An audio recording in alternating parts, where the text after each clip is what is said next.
I am Philip Rizzo. I'm glad to be here with Erin Pine. She has a phenomenal story to tell, and we want to help her tell her story. I believe that in New Jersey, we're all experiencing some very similar kind of stories, and not all with the same outcome, but certainly on the same heartbeat that is driving these stories. And so she's a school nurse down in Ocean County, and we're just looking forward to getting to know her story. It's going to be something that is going to become more and more common as time continues to move on under the New Jersey life that Phil Murphy has created for us. And so, Erin, thank you so much for being here and joining. Thank you. And, Thank you for having me. Yeah, and I'm glad that we're having just a few minutes. We won't be long. I know you're busy. I know you're a mom, and I see you're in your car, and Yes. you're gonna avoid Hiding. some noise. And Yes. I'm in my house. I might not, and so that's how it goes on Zoom. But thank you so much. And so, if you would, why don't you just give us a synopsis of your background and how we ended up getting connected? Okay. Yeah, so I'm a school nurse. I've been a nurse since 2009. I graduated from William Patterson University.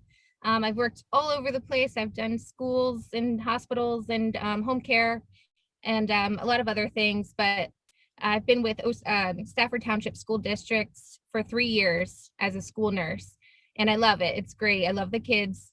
This year has been really hard. Um, with the masks, especially. I've witnessed some horrible things in school with the students, just the way that they are having to deal with this, and for it to be an emotional thing and a physical thing because of the germs on the masks, mental, developmentally, all around, it's really a dangerous, awful thing that these kids are having to endure. So basically what happened is last week I decided to bring my concerns to my superintendent, not to my superintendent, to my supervisor. And I just let her know of a couple different situations that I have witnessed in the district with students. So one of the examples that I gave her was a student that came in with a handkerchief mask, and he had said that he couldn't breathe in his mask. And it was one of those like bandana type things, and he had it tied. So we said, okay, take your mask down and we'll give you a different one. He said, I can't take this off. I've been wearing this for 2 weeks. So with that, I was just shocked. Like, you couldn't have been wearing this for 2 weeks. Let me take it off. And I really couldn't take it off. It was tied tight. So we ended up having to cut that off of him. He was sleeping in it, who knows, bathing in this thing for 2 weeks. So that is not the right way to wear a mask. It's not safe, and that's not the only case that I've seen. So I brought that to her attention, and I said, listen, this is what I'm seeing in this school, and it's not safe for these kids. It's dangerous. So I asked her if we could start a dialogue about coming to some kind of change. And I also shared with her, other stories and other, a scientific document that just gave some information about the masks in general, and how they are to be used and how they're not to be used, and how effective they are against COVID, which they're not. So with that, she responded to me and she said, we are going to follow the mandates that have been put in place by Governor Murphy, and that includes wearing masks. So that's the only thing I got from her. And I think it's because they are up against a wall, I guess you would say, with these mandates. They're trying to keep kids in school. They're trying to do what they have to do, but unfortunately it is harming the kids. And it's something that I just don't feel like we need to stand up. We can't be complicit in this anymore. We are harming a generation. So I responded to her and I said, I understand that that's mandated, but as a nurse, this is harmful, and I don't feel comfortable continuing this, enforcing this mandate. I asked her if I could speak with the superintendent to discuss my concerns about following a dangerous mandate, and I was ignored, and my emails weren't replied. So after a couple days, I made the decision to let my superintendent, my principal, and my supervisor know that I was no longer going to be wearing a mask at work. I made that decision fully knowing what the consequences were most likely going to be. But I wanted to make a stand. I wanted this to be something that's going to be big to get people's attention that our kids are being harmed. They are really being harmed by this. And so I'm hoping that this will make a change and wake people up to start pushing back in civil disobedience on this mandate. Absolutely. Thank you so much for your story. What an incredible story. And just hearing of the one particular child that said he was wearing it for 2 weeks straight and that you actually couldn't get it off. Yeah. That's just incredible. And this is the kind of thing that our leaders need to realize how much impact they are actually having on people. We have discussions about this, and it's amazing how many times I am told, no, people wear masks, they want them, and I keep saying, you lift that restriction, and you're going to see how fast masks come off. People have been trained to obey because it was so overbearing at first. People just fell in line. And so I know that these mandates are very dangerous. As a pastor in Hudson County, when the original lockdowns happened, I knew that, before the ink was even dry on that executive order, that we were not following it.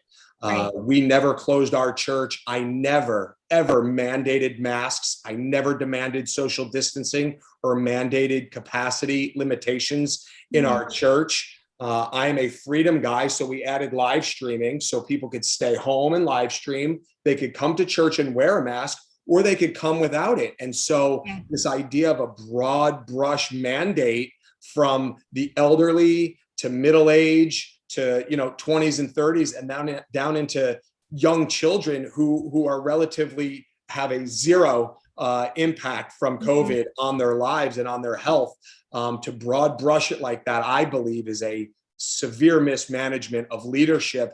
And you said something that was very profound, and I agree with you 1,000,000%, is we are now, forget the masks, we are harming a generation. There's psychology behind this. There's emotion behind this. Not seeing each other smile and that interaction.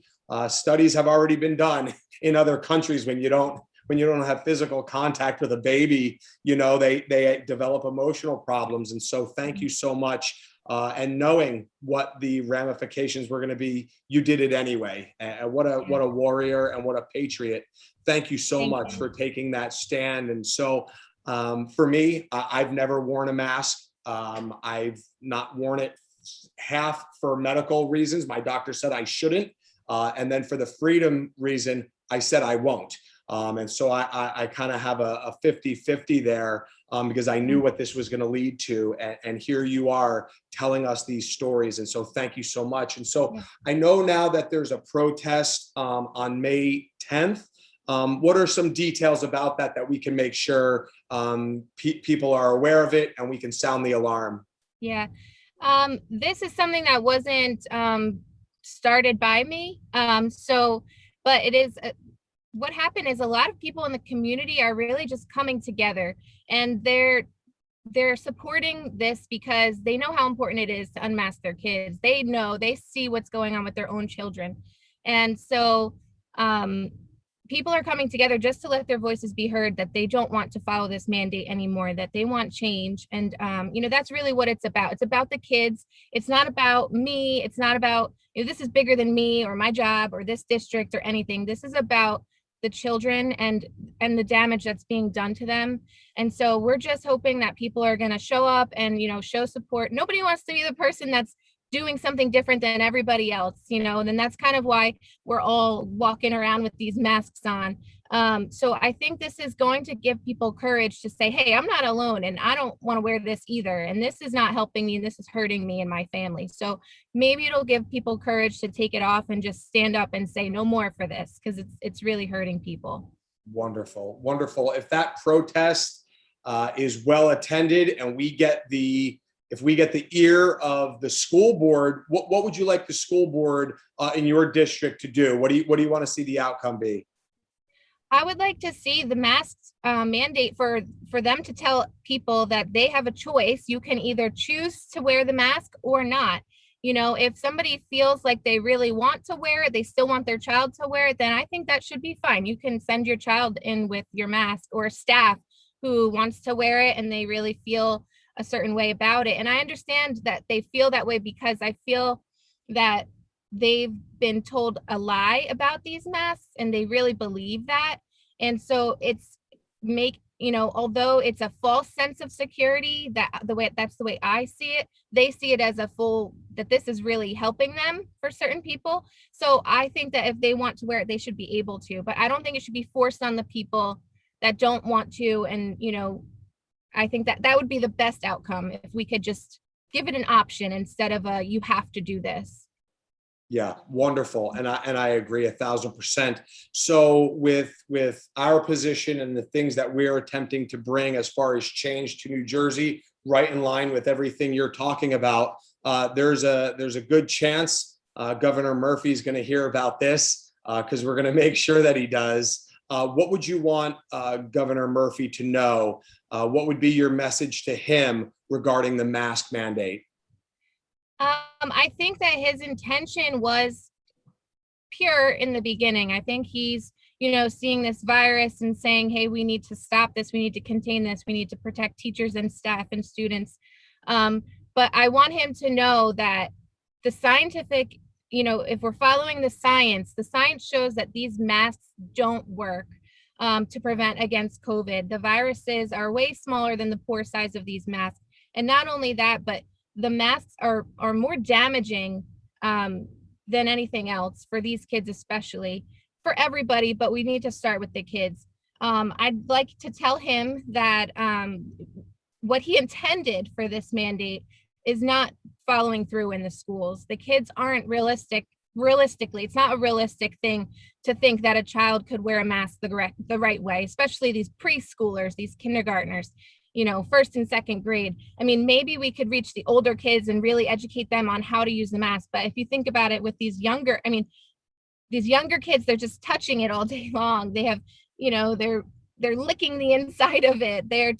I've had kids come in with food all over their mask, wearing the same one for weeks at a time, so they're dangerous. It's not followed through. In an ideal world, if it worked, that would be great.